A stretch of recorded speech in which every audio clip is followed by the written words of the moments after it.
Topics हैं, सो ध्यान से देखना। सो देखो, मल्टी वाइब्रेटर क्या होता है। Multi vibrator is an electronic device which is use to generate square और रेक्टेंगुलर क्लॉक पल्स, राइट। अब देखो, square and rectangular clock pulse कैसी होती हैं ये मैं आपको दिखाता हूँ, है ना। सो देखो, सिंपल है, ये इस तरीके से, लाइक कुछ इस तरीके से, ठीक है। ये जितनी ऊपर जाएगी, है ना, इसको अपन बोलेंगे कोई सी एक स्टेट है।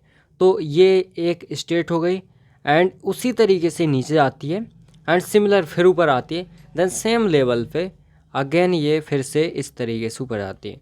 तो ये होती है अपनी स्क्वायर वेव, है ना। और यहाँ पे बेसिकली इसकी वैल्यू 1 होती है एंड इसकी वैल्यू 0 होती है। सो बिकॉज हम, आपको पता है इलेक्ट्रॉनिक्स में दो ही नंबर चलते हैं, बाइनरी, है ना, 0 एंड 1। सो दैट्स वाई यहाँ पे मल्टी वाइब्रेटर में भी स्क्वायर जो अपनी वेव होती हैं इसका यूज़ किया जाता है एज अ आउटपुट के लिए, राइट। तो ये होती है, आपको समझ में आ गया होगा, है ना। सो नाउ हम इसके टाइप्स की बात करेंगे। So there are 3 types of multivibrator. सबसे पहला होता है अनस्टेबल मल्टी वाइब्रेटर, सेकंड होता है monostable multivibrator, and last one is bistable multivibrator, right. So इस टाइप से 3 इसके टाइप्स होते हैं, है ना। अब देखो, जो अनस्टेबल होता है and monostable and bistable, so इसमें सिंपल सा होता है, मैं आपको यहाँ पे दिखा देता हूँ।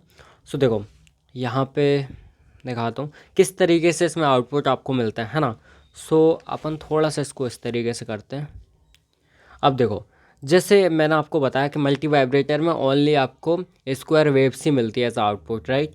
सो देखो, यहाँ पे भी स्क्वायर वेव्स ही मिलेंगी कुछ इस तरीके से, लाइक इस तरीके से। सो देखो, स्क्वायर वेव तो मिलेंगी, बट इसमें क्या रहता है कि अनस्टेबल में कोई सी भी स्टेट इसकी स्टेबल नहीं रहती, है ना। मतलब ऐसा नहीं होगा कि आप जैसे मान लो, अगर ऊपर चल रहे हैं हम, तो ये ऊपर ही चलता रहा इस तरीके से, नीचे ना आए, है ना, हाई ही चलता रहे, लो ना हो, ऐसा नहीं होता। कोई सी भी स्टेट स्टेबल नहीं होती। दैट मीन्स ऊपर जाएगा, हाई होगा, देन लो होगा, फिर हाई होगा, फिर लो होगा, इस तरीके से चलता रहता है ना।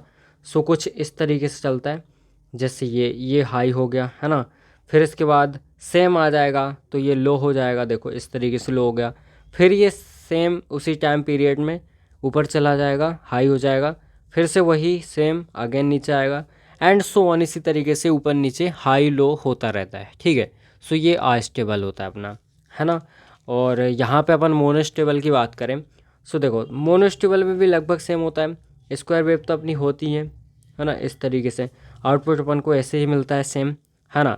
तो ये क्लॉक पल्स सेम होती हैं, बट यहाँ पे डिफरेंस क्या रहता है, देखो सपोज़ मैंने, ये हाई चल रहा है अपना, है ना, सपोज़ ये हाई चल रहा है। अब क्या हुआ, अपन ने इसको ट्रिगर दिया, क्या दिया, ट्रिगर दिया। ट्रिगर का मतलब होता है अपन बाहर से कुछ अपन यहाँ पे इनपुट दे रहे हैं इसको, है ना। तो यहाँ पे एकदम से नीचे जाएगा, हाई से लो हो जाएगा, ठीक है। तो जितनी टाइमिंग का इसमें मतलब टाइमिंग लगा देते अपन जैसे, तो जितने टाइम का ट्रिगर दिया होगा अपन ने, उसके बाद उतने टाइम के बाद ये फिर से ऊपर चला जाएगा, है ना, कुछ इस तरीके से फिर से ऊपर चला जाएगा, एंड फिर ये चलने लगेगा इस तरीके से, है ना। और जब तक अपन ट्रिगर नहीं देंगे, सपोज़ मैंने फिर से ट्रिगर दिया, तो ये अगेन नीचे आ जाएगा, एंड थोड़ी देर बाद ये फिर से ऊपर आ जाएगा। तो इस तरीके से आपको बार बार ट्रिगर देना पड़ता है ना, अदरवाइज़ ये सेम चलता रहेगा चलता रहेगा।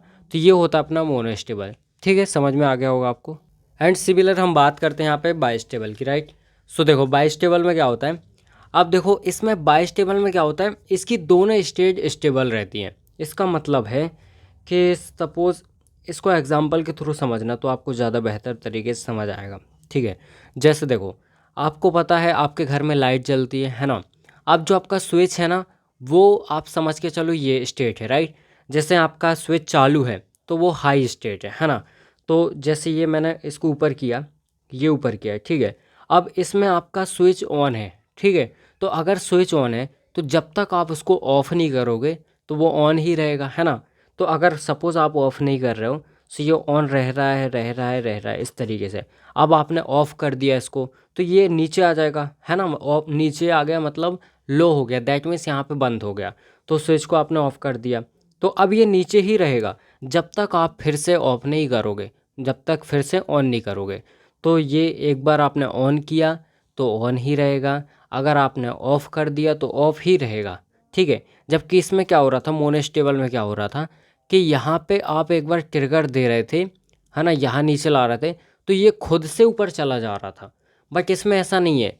इसमें अगर आपने यहाँ पे ये ऊपर है, हाई है, अगर आपने ट्रिगर दिया लो कर दिया तो फिर ये लो ही चलता रहेगा। अगर फिर से ट्रिगर दे दिया तो ये हाई आ जाएगा और फिर हाई ही चलेगा। ये सिंपल सा रहता है। तो ये जैसा आपका घर का स्विच होता है वैसे आप समझ सकते हो एग्जांपल के थ्रू, है ना। और इसमें आप समझ सकते हो ऐसे कि जैसे आपका नॉर्मल आप फ़ोटो वगैरह क्लिक करते हो तो टाइमर वगैरह लगाते हो ना, तो वो समझ सकते हो। तो आपने जैसे 3 सेकंड लगाया, ठीक है, फ़ोटो क्लिक करने के लिए, तो 3 सेकंड बाद आपकी इमेज क्लिक हो जाती है ना।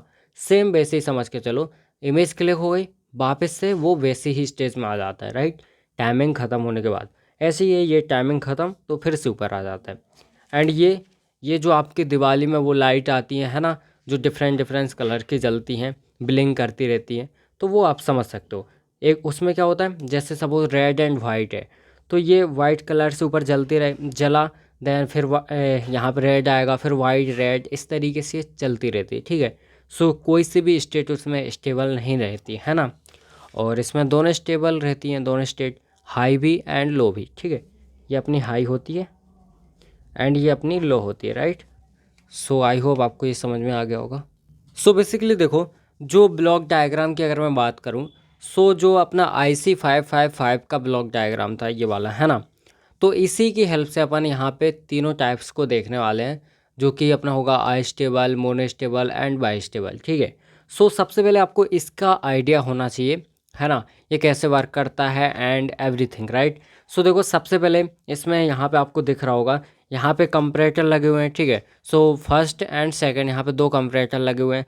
एंड इसका एक सिंपल सी चीज़ है, मैंने आपको बताया भी था एंड हो सकता है आपको पता हो। जैसे देखो, यहाँ पे मैं आपको दिखा देता हूँ एक बार।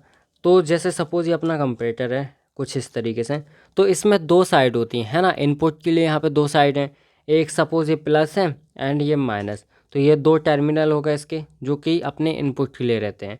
सो इसको अपन वी इन बोलते हैं एंड इसको वी रेफरेंस बोलते हैं, ठीक है। सो ये we input and we reference, इस तरीके से अपन समझ सकते हैं, ठीक है। ये तो अपना यहाँ पे सिंगल आउटपुट मिलता है अपन को, है ना।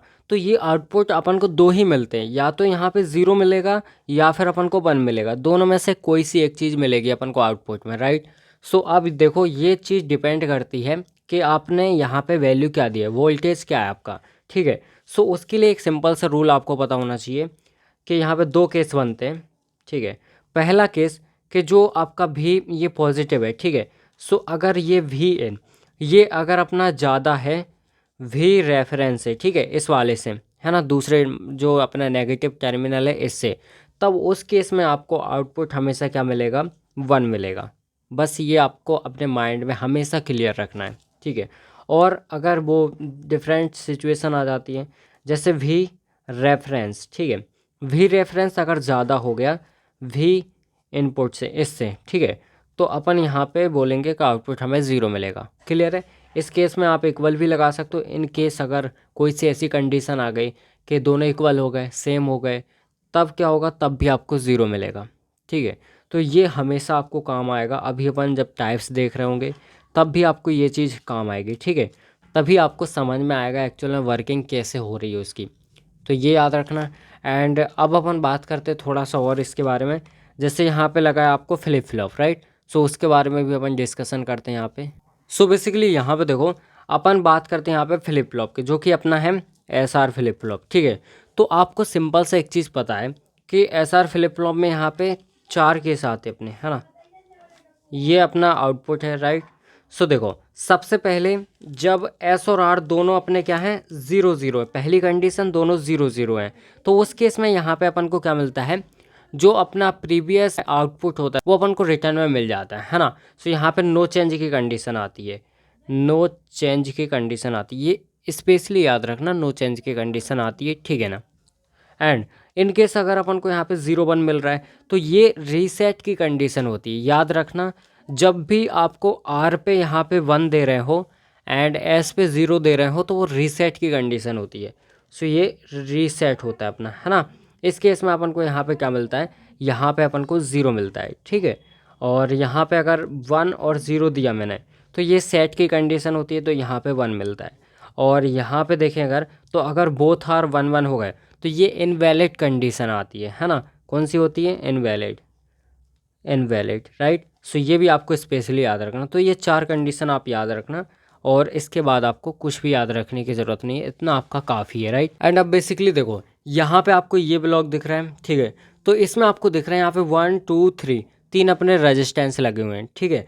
और यहाँ पे जो रेजिस्टेंस लगे हुए हैं ये सेम वैल्यू के, राइट। यहाँ पे देखो 5 किलोम 5 किलोम 5 किलोम तीनों सेम है ना। तो अब देखो यहाँ पे फर्स्ट सेकंड एंड थर्ड, तो अगर मुझे पता लगाना है कि इसके अक्रॉस का वोल्टेज क्या है, इसके अक्रॉस का, तो कैसे पता लगा सकते हैं अपन? सिंपल है, देखो यहाँ पे टोटल कितने हैं? 3 है, तो डिवाइड में 3 आएगा। पावर सप्लाई कौन सी आ रही है यहाँ पे? VCC। एंड इसमें आपको यहाँ तक पता लगाना, तो इसके पीछे देखो कितने रेजिस्टेंस है? एक ही है ना। सो यहाँ पे 1 VCC डिवाइड बाय 3, तो मैं यहाँ पे क्या लिख दूंगा? यहाँ पे सिंपल से लिख दूंगा, मैं यहाँ लिख देता हूँ, ठीक है। 1 VCC डिवाइड बाय 3, टोटल 3 है। एंड 1 यहाँ पे अपना है इसके पीछे, एंड VCC सप्लाई आ रही है, यहाँ से देखो VCC सप्लाई आ रही है, ठीक है। तो ये अपना यहाँ पे वोल्टेज हो जाएगा, क्लियर है। अब मुझे यहाँ का पता लगाना है, यहाँ का अगर मुझे पता लगाना तो सिंपल से क्या करेंगे अपन, इसके पीछे देखेंगे कितने रेजिस्टेंस है? 1 2 2 रेजिस्टेंस हैं, तो 2 VCC और डिवाइड में 3, बिकॉज यहाँ पे टोटल 3 है, ठीक है। तो यहाँ पे आएगा अपना 2 VCC डिवाइड बाय 3। इस तरीके से यहाँ का वोल्टेज पता लगा सकते हैं। अब मुझे लगाना है फाइनली यहाँ का, तो क्या करना है? सिंपल वही है, इसके पीछे कितने हैं? 3 है, और यहाँ पे टोटल कितने? 3 है, तो आएगा 3 VCC डिवाइड बाय 3। 3 से 3 कैंसिल, तो VCC, तो टोटल VCC यहाँ पे आ रहा है, ठीक है। ये स्पेशली आपको याद रखना है। सो यहाँ पे 2/3 VCC एंड यहाँ पे अपना 1/3 VCC। एंड इससे पहले जो कंपैरेटर का बताया था मैंने, तो वो आपको याद रखना, वो कंडीशन याद रखनी है ना, वही अपनी सबसे मेन कंडीशन है, राइट। सो आई होप आपको इतनी चीज़ें समझ में आ गई होंगी। अगर इतनी चीज़ें क्लियर हैं तो आप इजीली जो आई स्टेबल है, मोनो स्टेबल है एंड बाई स्टेबल है, तीनों को आराम से समझ सकते हो, ठीक है।